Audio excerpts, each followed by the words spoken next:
From The Australian, here's what's on the front. I'm Claire Harvey. It's Monday, January 20. The federal government has hit trouble in its bid to increase tax on superannuation accounts worth more than $3 million. The government needs the Greens and at least 3 Senate crossbenchers to pass the bill. But most of the crossbenchers have told The Australian they're against the change. Several elite universities have refused to accept a definition of anti-Semitism proposed by Holocaust survivors, prompting the federal government's envoy on anti-Semitism, Gillian Siegel, to say she's disappointed. For 33 years, Debbie and Earl Schonberger have kept their daughter Jess alive against all odds. Today, what Debbie, Earl, their son Ariel and daughter Jess can teach us all about love.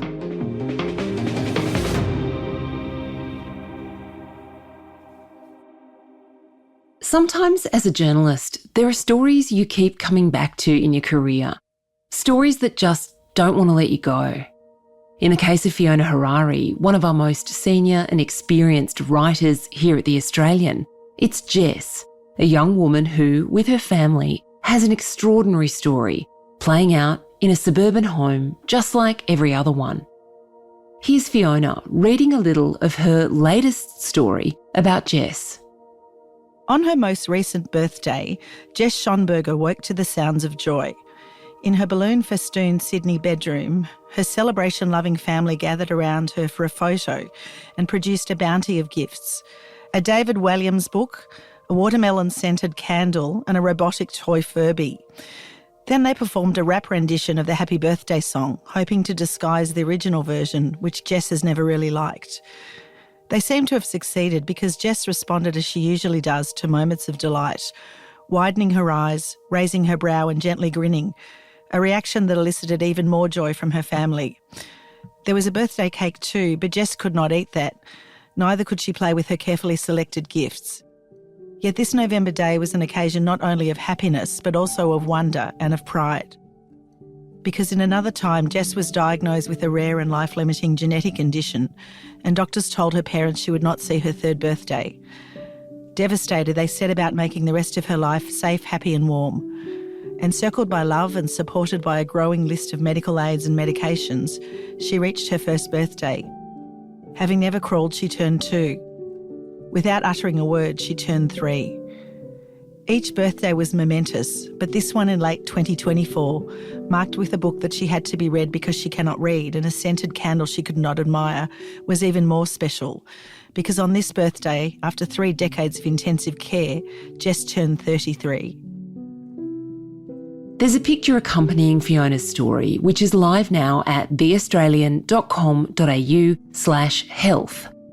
It shows Jess, who's a brunette with fair skin, lying on her side in bed, under brightly coloured covers, smiling towards the camera. Her mum, Debbie, sits on the bed close to the camera. Behind are Jess's dad, Earl, and her brother, Ariel. They're all beaming with delight.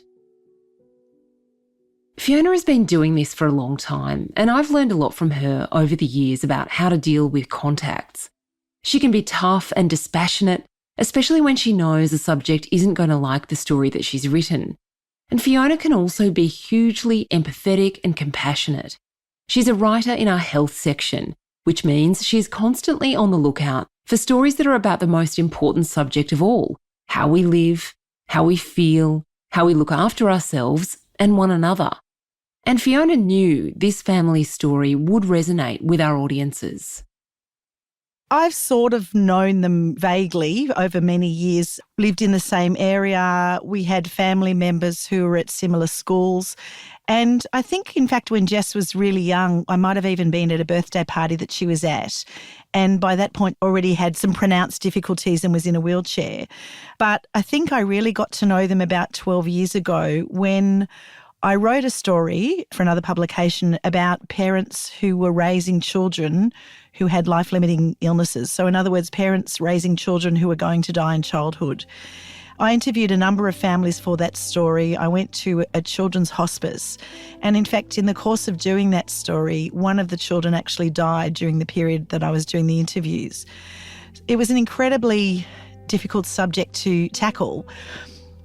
But what's amazing, I think, in Jess's case over the past 12 years is that it seems to me that although her life is extremely difficult and contained, and it's not probably like the life that most of us would ever come across, her story has actually become one now not of dying but of living. And I think that even as I approached her family to do this next story now that she's 33, I really didn't expect this to be such a positive story, and the warmth and optimism of this family to shine so brightly. And that, I think, is really what's changed, I think, remarkably now that Jess is 33.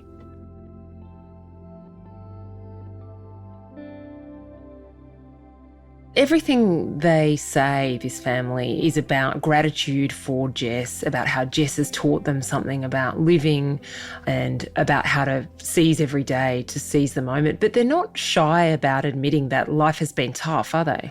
Not at all. And I think that's it certainly makes it easier to interview them, and it makes it easier to tell their story to other people. They do have extremely restrained lives. When Jess was born, there was no way of knowing that the parents carried this gene that has caused her to have Canavan disease. But by the time her brother came along, they were able to do some testing to make sure that he wasn't also born with it. So they're fully aware of what they deal with, but the fact that Jess is here at 33 is basically testament to the fact that her parents have been able to get together a group of people, very much steered by Debbie and Earl, Jess's parents, who are literally beside Jess around the clock. Because Jess cannot swallow, the biggest risk to her life at 33 is that she might asphyxiate because she can't swallow her saliva. So they have people with her not only constantly, but they have to have people who have to suction her constantly. But in between, moving her and doing all the things that they need to keep her alive, there is so much effort put into making her life, which is very contained, as joyous as possible. And in fact, Earl said that his benchmark for every day is, did Jess laugh today? And pretty much every day they get some laughter out of her. And you go into a story like this not knowing what you'll see, not knowing what to expect. And when you see how limited Jess is in terms of her movements, you can see the expressions in her face, that she does express joy, which is a really beautiful thing. Her mum loves to, for example, squeeze a rubber chicken in front of her or ring bells or make really silly animal sounds. And you can see from Jess's face her joy in that. So they make it so much easier to talk about their lives because they're so honest about it. But there is a huge level of gratitude that I think most of us don't get to witness in our everyday lives. Coming up, the conversation with a specialist the family will never forget, and why they've been so determined to keep Jess smiling.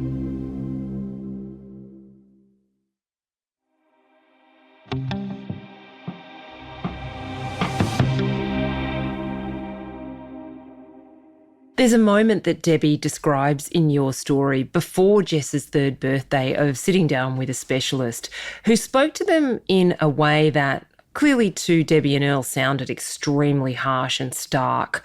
Debbie quotes the specialist saying, "You're only going to have her till she is 3. She is not going to walk. She is not going to talk. She is not going to sit up." I can sort of feel that this specialist might have been trying to sort of steel the family's spine, to say, well, this will be over soon, trying to be kind in this kind of stark delivery of this diagnosis. But clearly they didn't see it that way. I think the fact that they still remember that encounter 33 years ago so clearly gives you some sense of how much it stung them and continues to. To be fair, there are so few cases of Canavan disease that this doctor probably had never met anyone with it. But they were basically delivered this information, and then the doctor walked out of the room and said, well, I'll let you sit here as long as you want to digest that information. He was right in what he said. She didn't walk, she didn't talk, she didn't eat. what is extraordinary is that she has defied the odds by, 30 years. But even so, I do understand the hurt that they carry from that conversation, because it is probably the most terrible conversation a parent will ever hear. And to be imparted with that information in a really clinical way is probably not the way you would do it today, I think. It really goes to something that I think that runs underneath this story, a current that runs underneath it, which is, I suppose, an old-fashioned or maybe conventional idea that, listen, your lives are going to be easier if you just let go a little bit and let this baby pass away, let her die, then you can move on with your lives. They have spent more than 3 decades actively preventing that from happening, immense self-sacrifice. Do you think that they reflect on that choice that they've made, or for them, was it not a choice? Well, this is their life. Jess is their life. Keeping Jess going, making her as comfortable and as happy as possible has become their life. It's interesting because after I interviewed them 12 years ago, I would drop in sometimes to visit them afterwards. I don't often stay in contact with people after stories, but I felt that I wanted to see how she was doing. And sometimes I would drive past their area and think, they're still there every day, doing these remarkable things for their daughter with so much love. And then to be able to step back into their home again after 12 years and the absolute joy that Debbie greeted me with. I interviewed her late last year, just after Jess turned 33. And she said, honestly, I just want to dance. I'm so happy. This is just the most amazing thing that our daughter is here at 33. I think what this family and this story have made me realise is that you shouldn't judge someone by how they look or what you think the circumstances of their life might be, because, love appears in many different guises and it has some truly remarkable outcomes. And I think this family is a testament to you can live a different life, you can not go very far, but you can produce a tribe of remarkable people with their hearts in the best places.